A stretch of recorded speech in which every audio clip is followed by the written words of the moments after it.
Types of soil found in India. So first alluvial soil. இது river எல்லாமே அடிச்சுட்டு வர சாயில் தான் இந்த அலுவியல் சாயில். பிளாக் சாயில்னா என்ன ஞாபகம் வரணும்? காட்டனுக்கு சூட்டபிளான சாயில். ரெட் சாயில்னா அயன் ஆக்சைட்ஸ் நம்மளுக்கு ஞாபகம் வரணும். லேட்டரைட் சாயிலுமே எனக்கு வந்து அயன் ஆக்சைடு அதிகமா இருக்கு, ரெட் கலர்ல இருக்கக்கூடிய ஒரு சாயில் தான். பட் எங்க பார்க்க முடியும்? டிராபிக்ஸ் அண்ட் சப்டிராபிக்ஸ்ல. சரியா? இப்போ ஃபாரஸ்ட் அண்ட் மவுண்டைன் சாயில் உங்களுக்கே தெரியும். ஆரிட் அண்ட் டெசர்ட் சாயில்னா பாலைவனத்துல இருக்கக்கூடிய அந்த மணல் மாதிரி இருக்கக்கூடியது. செலைன் அண்ட் ஆல்கலைன் சாயில்னா, செலைன் அப்படின்னா எங்க எனக்கு உப்புத்தன்மை அதிகமா இருக்கோ அதுதான் செலைன்.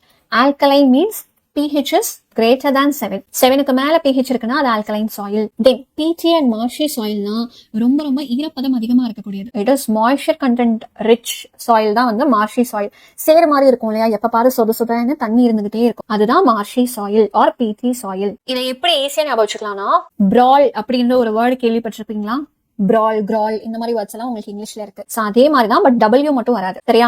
BRAL டபிள்யூ மட்டும் வராது, பட் ஏவே ரெண்டு இருக்கு. அலுவியல் சாயில், ஆரிட் சாயில் ரெண்டுமே இருக்கிறதுனால A² அப்படின்னு வச்சிருக்கு. சரியா? அதை தனியா நம்ம ஞாபகம் வச்சுக்கலாம். பிரால் அப்படின்ற ஒரு வேர்டு இங்கிலீஷ்ல இருக்க மாதிரி இங்க இந்த மாதிரி ஞாபகம் வச்சுக்கலாம். ஏ மட்டும் ரெண்டு வரும். DSP கேள்விப்பட்டிருப்பீங்க, அந்த மாதிரி FSP.